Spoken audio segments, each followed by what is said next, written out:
Hello, beloveds. Welcome to this episode of the LYHL Podcast. I'm very excited for what we're going to talk about and what we're going to explore. I've been thinking for some time and waiting. I know there's so many things I want to talk about, but just nothing had emerged and risen to the top that wanted to be talked about. And today it came, and so I'm so excited to explore and share this with you. So what we're going to be talking about is intention setting and the importance of it, and not as a should, but as a, if you do it, the potential that it unlocks in you. And so this is really an invitation, and this is a practice. So much of living your healthy life is adopting practices that help you, that you practice. So that's why they're called practices. They're disciplines that you do and continue to practice. You never outgrow, so that they help you live your healthiest life. They help you grow.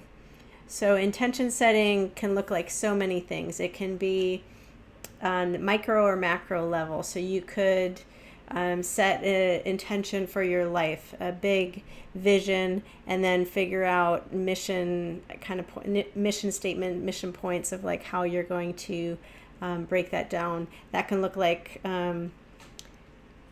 determining what your values are in life, and I would advocate that living a value-based life is something that will help you succeed in life and be more satisfied in life. And I would love to come back and talk about success in the future. So if you don't find me coming back and talking about that and that interests you, please reach out to me and give me a little bump, a little poke, a little reminder, letting me know that you're interested in that, because I think that's such a important and pressing issue, and an evolving one. Like what does it mean to be successful in our life, and do we agree with like what the definition of success that has been given to us to date, and do we have agency to define it differently?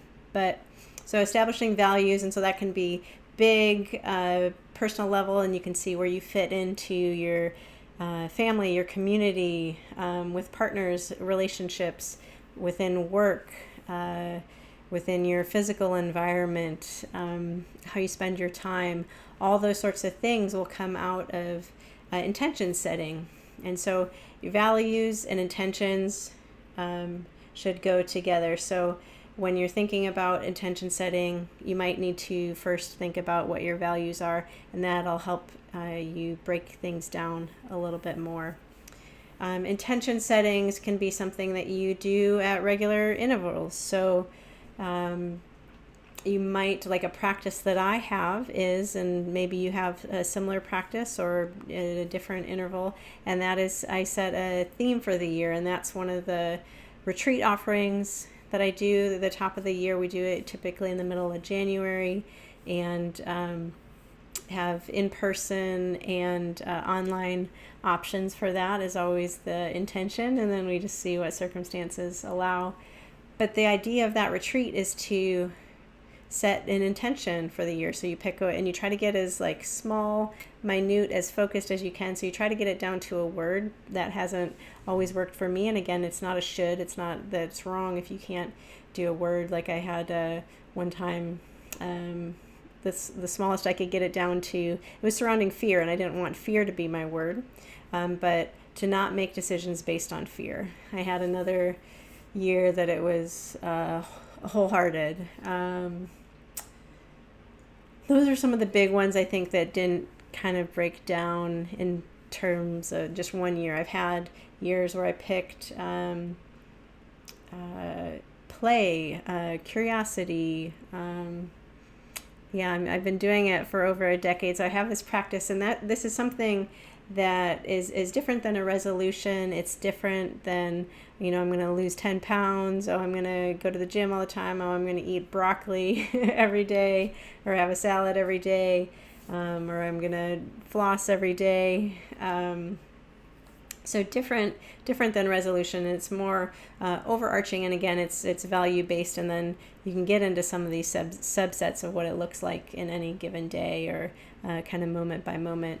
And that comes out of a process of listening and being with yourself and getting close to your spirit, your soul, your essence. So people use a lot of different words to describe this, but as you get into that, you'll get a sense of there's movement happening around this part of my life where I feel invited into it. I feel curious about it. It's something that I maybe wish was different in my life. It's something that I want to get better, that I want to grow in, and I want to see evolve.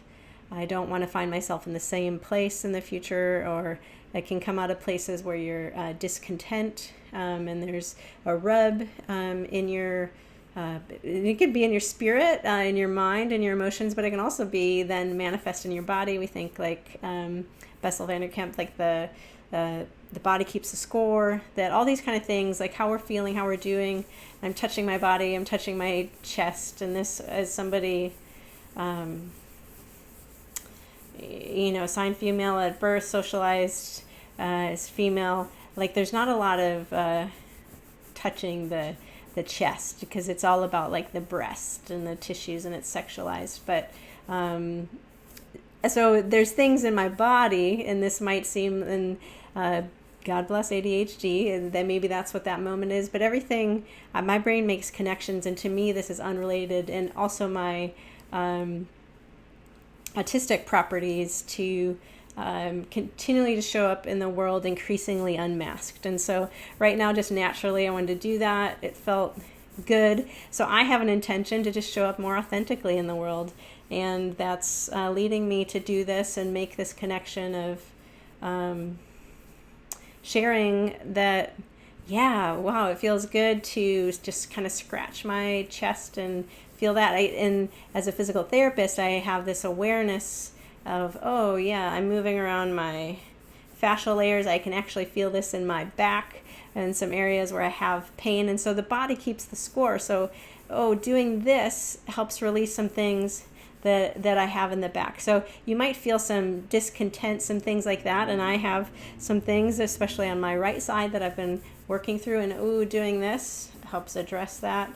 A lot within our superficial area of our body where we have lymphatic vessels too, and so moving that around. So this is awakening in me. Just even this conversation is awakening this awareness of these symptoms that I have that I think are related to being disconnected from our body, which we often are.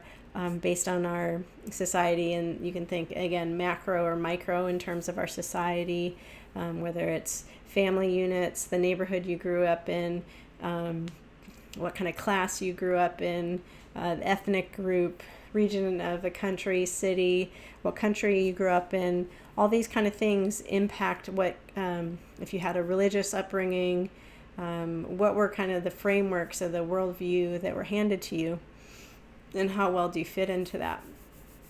And a lot of times institutions and organizations are built more around the survival of the institution and the organization rather than the well-being of the people in that. And you have probably witnessed that, or maybe if you're paying attention, have an increasing awareness of that and how that perpetuates suffering in the world. So covering a lot of ground, but we're still talking about intentions, okay? So if I want to live my healthiest life, and that's what this channel is about, me living my healthiest life and partnering with you to live your healthiest life, to create resources for you to be able to do that, to create community surrounding living your healthiest life. So I'm so glad you're here. I'm so glad you're listening. So intention setting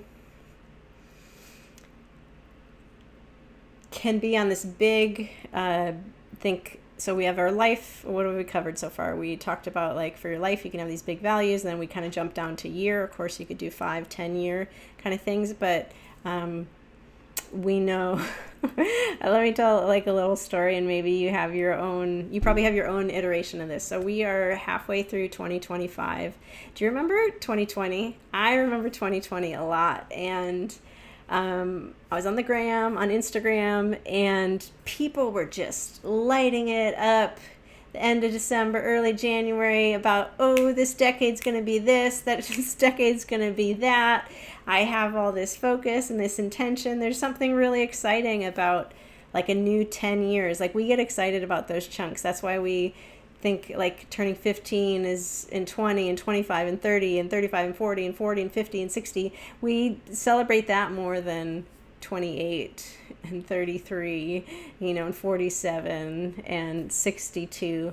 But really there's progress happening in all that. So I'm a little hesitant to push towards these 5-10 year kind of plans because I think they're like important to have, but I think they need to be more value based, and that's where intention should come. Because again, going back to 2020, those were like obliterated for people based on the pandemic, and that happened just, the world shut down just mid-March. I was in healthcare and education at the time, and things were just changed then, and then really haven't gone back. There hasn't been a going back to pre-pandemic experience. And we were all marked by that. We're all changed for that, and we see benefits from that. And we also hold a lot of trauma from that, and just the fact that things are different, and the energy that requires, the fatigue that's brought, the pivots that has incurred in our life. So whole life, yearly, you can set an intention for a season. And because it might be like, oh, I'm going to go to school. This is my intention during this period, or I'm going to try, we're going to have kids. I'm going to, invest in work at this time, and like, I'm going to invest in savings. So we can have these different periods of time, but setting intentions is so helpful. So, and if you get, it's important to, this is a practice, so it's important to pick an interval that you can come back to and check in and not lose sight of. But it's a practice, so we'll struggle with it. We'll forget, we'll lose track of where we're meaning to be, and we'll have to regroup, and we'll have to reset, which I'm remembering that too. Very early on in the pandemic, I remember for sure in April, probably like late March, just being like, this is a reset. I was excited. This is a reset for all of us and for the earth. And then I got pretty darn discouraged about how a lot of people treated others and took advantage of others and wouldn't modify their behavior to care for the well-being of others. And it was like a waking up of how people treat each other, and put me in a bit of a crisis, I would say. And where do I go? Where do I go from that? Let's bring it back to intention. So we can have these intentions, and we need to have these times, need for resets. But those themes have been so helpful, so valuable to me. I can go back and say, oh, these are things that I learned because of setting those intentions, those themes for the year, and those words for the year, and building a structure around them, having the retreats. And this year, for the first time, and I've wanted to do this, I've had the intention to do this for a long time, but didn't actually manifest in physically doing things, a physical practice, until this year. And by offering it to the public, it helped me do that. And that is to have quarterly retreats. And I would love for these in the future to be more extended, because my intention has been to have a weekend quarterly where I kind of draw back from productivity and the go, and sit with what I really think is going on, what's really important in the world, and not just kind of pushing through and going on autopilot and forgetting what really matters and what I really care about. And so far we've had one in April. We've had one just last month now in July, and excited to have it in October, and then January again. And to have these check-ons, so the checkups, these themes stay the same, right? But then I get to reflect on, instead of reflecting on a whole year, I get to reflect on these 3 months. I get to sit with it, reorient, or go deeper into it as needed. And it's been such a gift, and such a joy in that. And that's looked like those retreats have been half-day retreats online, and half days we're saying like 3 hours, and which is for online, that feels like a half a day, right? But even in those retreats, there's so much practice within that. It's not just sitting. There's movement that happens.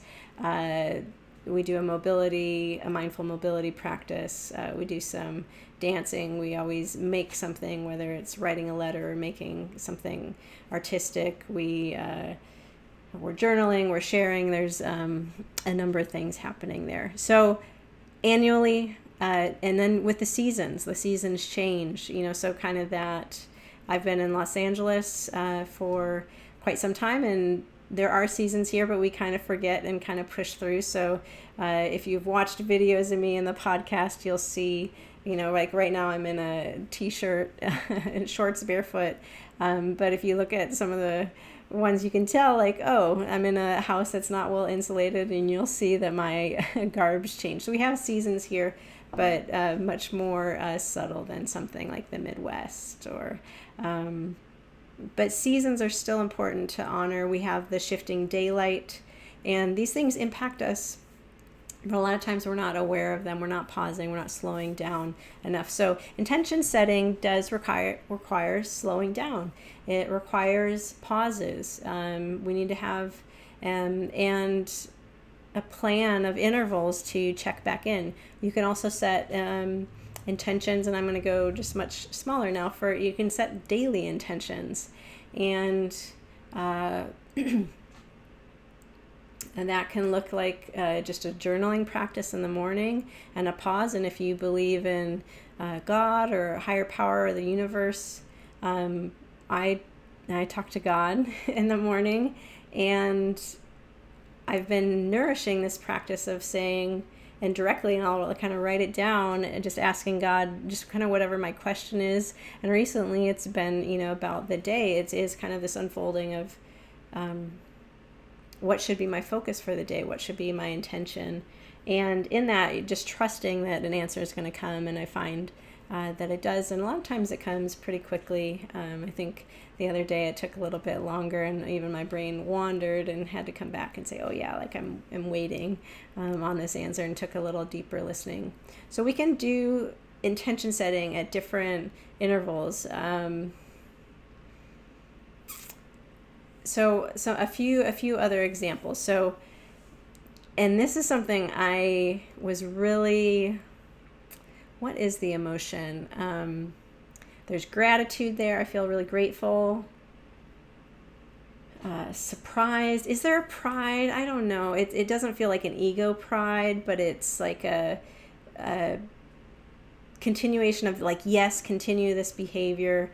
So art is really helpful in revealing your intentions. It's really helpful for revealing your heart. And when I think art is something that comes out of your soul, it comes out of your spirit, it comes out of your essence. So it can't be driven by money, it can't be driven by other people's perception. There might be a drawing, and that this is gonna, I believe art does benefit other people, so there is that interaction with other people.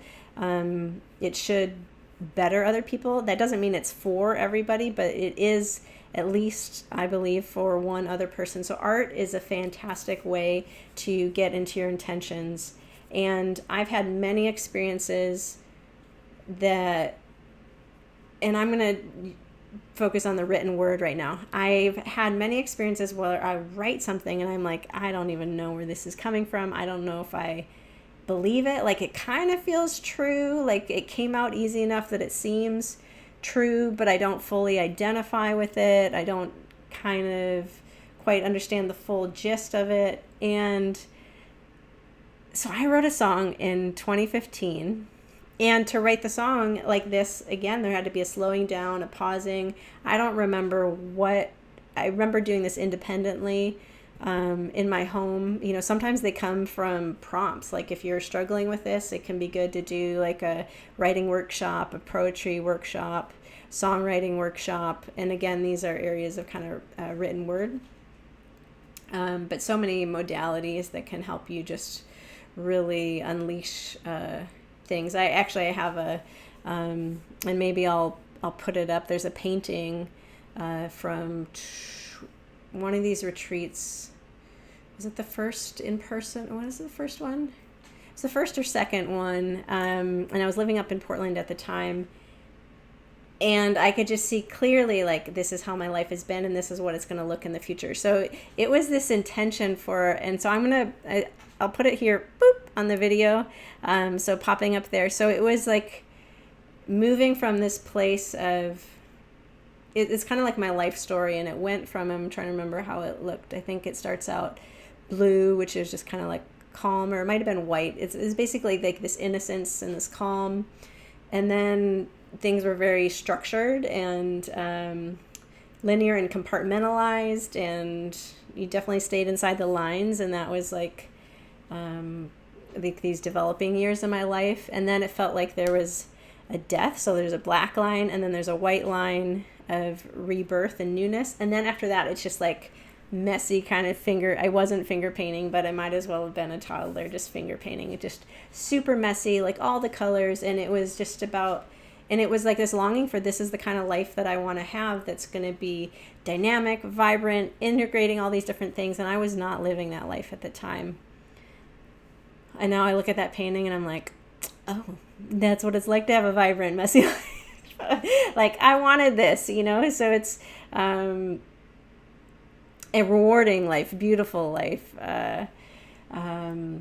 with the challenges that come with that, which are different than the challenges and the feelings that came from that boxed in, segmented, cordoned off life. But back to this, I'm going to share the lyrics and I have to read it because I sing it, you know. And so to remember it, I would kind of have to sing it, and that could kind of be, I don't know. So I'm going to read it. This is called Hedging My Bets. And when I wrote this song, I was like, who is this person? Where, like, and this was, I set intentions, and it came from just being in a place of being true and letting what wanted to come out. Okay. And here it was. So this is an example of intention setting that I did 2015. Hedging My Bets is a title. I want to hope more fully. I want to be all I can be. I want to breathe more deeply. I want to dream vividly. I want to love recklessly.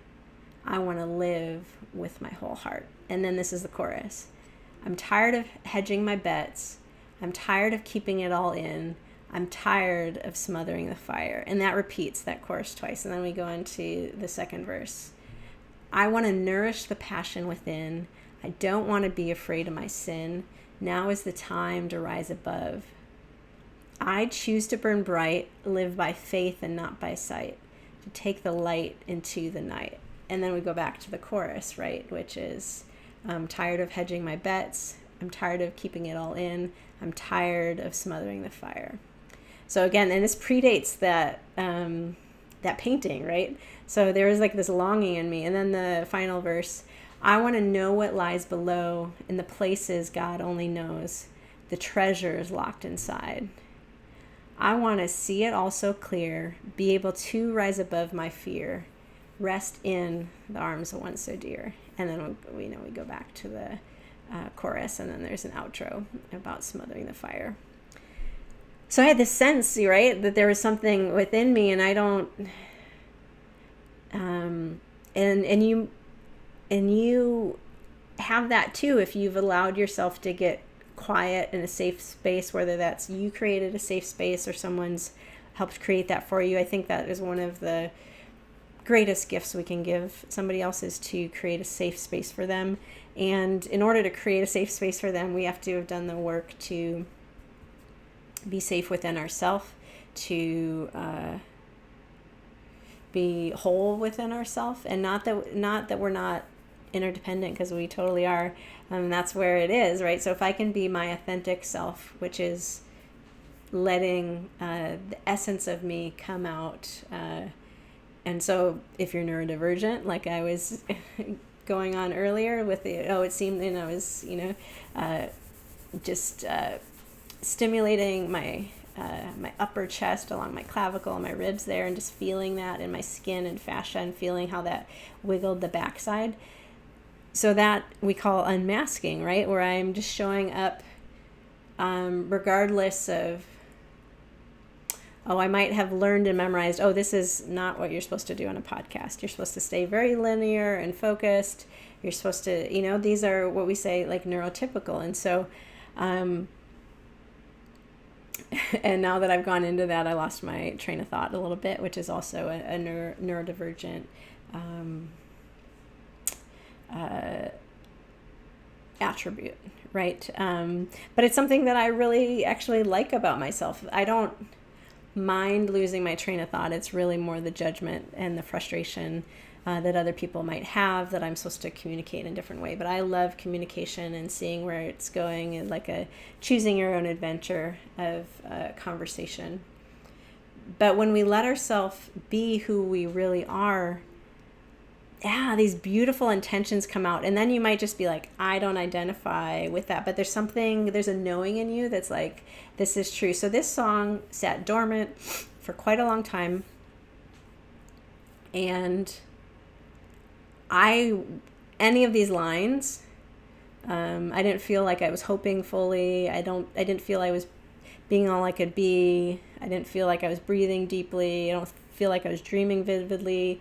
I don't feel like I was loving recklessly. I wasn't living with my whole heart. Remember, and this was the year that my theme was wholehearted living, right? I want to live with my whole heart. So these intentions that we have, so these whispers that you have, those moments, don't doubt those. Just continue to show up to the work. So this was a big intention. So this is a decade ago. So these are the kind of intentions to set, not the I'll buy a house and it'll have a fireplace and a 2-car garage and I'll be able to vacation here. But it's really like these deeper values. This is a value statement here in this song.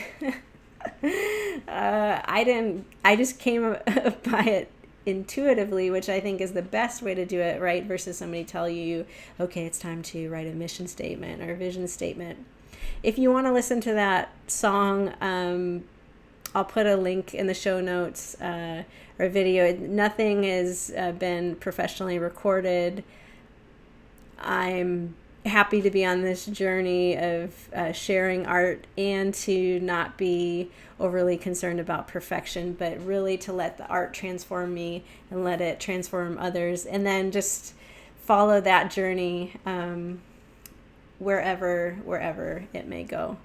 So the other thing that I wanted to share is not another, here's an example of an intention setting, but I hadn't finished explaining like the importance of this song. So I set this intention 10 years ago, and it came from, again, just slowing down, being in an integrated moment, and in that instance using art to heal. And I'm sure my partner at the time heard me play this song, but there was never even really a sharing of that song that I can remember. And so the song went kind of dormant. And then recently, in the last few years with a new partner, my songwriting and guitar playing and singing was very embraced, and it was a place that I really was nourished and I flourished under, and I have continued to with this support. So, and that only came through choosing to be with a different partner. And that wasn't jumping from one partner to the next. It was making the decision to leave the very, very difficult decision to leave a partner because of these intentions. I couldn't live how this song, these longings within me in that partner. And it didn't matter that we had been together for like a decade and a half and had a 18-year relationship. It didn't matter. There wasn't future growth and movement there. There was stifling and suffering and the smothering of the fire. And contrast that to having made these decisions that not everybody understands, that have been associated with a lot of suffering and a lot of freedom. And a lot of the suffering has been unnecessary. There's the grief in any kind of transition, whether you're graduating from something, whether you're getting a new job, or you're moving a new town, or you're leaving home for like a romantic relationship, whether a pet dies, or you're going through a divorce, or you lose a loved one. Any of these transitions, they're always bittersweet. There's always an opportunity cost. There's always, even if something from the outside looks totally amazing, there's like this thing that you have to let go in order to do of. So life is just about change and letting go and letting that flow through you. And I'm really in the throes of that right now. But through this process of choosing to live my intentions regardless of how society told me I should, and it's required me to look for new places of connection and kindredness, and this is an evolving thing. And I think, sadly, because of, again, how our society is, it really wants to lock you in and have you boxed in. And again, here's that picture, right? That beginning part, if you really, society wants us to be locked in and, to fit a specific role and not be the breadth and the dynamic being that we are in the full loving expression of ourselves. So through the process of the nourishing and flourishing from my most recent partnership, I came back to this song. I remember one day just going through my catalog and playing this song and that song and that song, and she was getting a free concert, and I was revisiting these songs I hadn't played forever, and I was like, what could I find in my phone? What can I find in a notebook? And sharing those, and then I played this, and I was like, damn, like I'm doing all these things. Like, this is me. I am hoping more fully. I am doing the steps to be all I can be. I'm breathing deeply. I literally spend so much work on it. I'm training people how to breathe. I'm learning about the importance of it. My dreams are more detailed. So let's do a podcast too and talk about dreams, or a newsletter. If you're not on the newsletter community, join into that, because that has its own little flavor. But yeah, dreaming more specifically. I think to drive vividly needs to be the specifics, not just, I want a house, but no, I want a house and it's going to have this orange door on the inside, and there's going to be hanging plants over the mantelpiece, and there's going to be like this garden with the trellis, and that's really important because that helps you know what you want. So if you're not sure what you want, or you don't know what your dreams are, they go hand in hand. So practice those. And I am loving recklessly in that most recent relationship. It was 2 weeks in and my body just told on me. I turned beet red afterwards, but I said, I love you. And I was like, and it was just I had no idea those words were going to come out, but I was just being true and unfiltered. And this was like 2 weeks into the relationship. And I still like, what is that? And I want to love recklessly. And as the relationship continued, I kept deciding to lean in when I was scared and vulnerable. I was super cautious about like, who is this person, and what's their character like, and like, is this safe? But if it was just like fear that wasn't really founded in reality, I decided to lean in. And if the other person leaned in, it was a back and forth. There shouldn't be a lean, you're chasing somebody, but it should be this back and forth. And I would describe it as that I had no chill. So I was like loving recklessly. So check. And I want to live with my whole heart. People have described me in recent years as just most recently a lot of grief that I'm going through right now. People have used this word like light, seeing this light around me. People, a few years ago, I remember describing me as just being really tender-hearted, or recently soft, and meaning these in very, very loving ways. So yeah, soft, or somebody said I had soft eyes. So I'm not hedging my bets anymore. I'm not keeping it all in. I've been doing open mics almost weekly, if not twice a week, since February. I'm not smothering the fire anymore. For my birthday, I was like, I did a concert. I rented out a venue. I had a concert. I invited people. Maybe that's the version I'll share. I played this song there. There's a recording of it, so I don't know if it's any good. I haven't watched it yet, but intention setting is so important. It's been such a joy to talk to you about intention setting. I'm super curious about your relationship to intention setting. Do you do it? At what intervals do you do it? Do you do it in community? I also find community super important for that, and which is why I love these retreats. I hope you'll kind of mark your calendar mid-October, mid-January-ish, email to get retreat at theelbetrell.com to get on the email list to know when they're coming, because that's always better. It'll go up on the website, so you can check in on that, and maybe it'll be on the socials and things like that, and on the YouTube channel. But thanks so much for being here. May you always see the blessing. And I can't wait to share upcoming guests we have just people I'm just really excited, people that have really been transformative in my life, and some people that I just never thought I would sit down and have a podcast conversation and by the way, 2015 Elle, well, her name was Liz. She's Elle now, so she decided she wanted that, so just doing her thing, and she's been doing a podcast since almost 4 years, and I'm just over 25 episodes, because lifed, right? But it's so wonderful. It's so wonderful to have you here. Let me know what you're interested in talking about. If there's any guests that you want me to talk to, reach out to them and send them my way. Sending you so much love. Sending you so much love. May you always see the blessing. Don't miss the blessing. It's always around. It's always around. May you have eyes to see.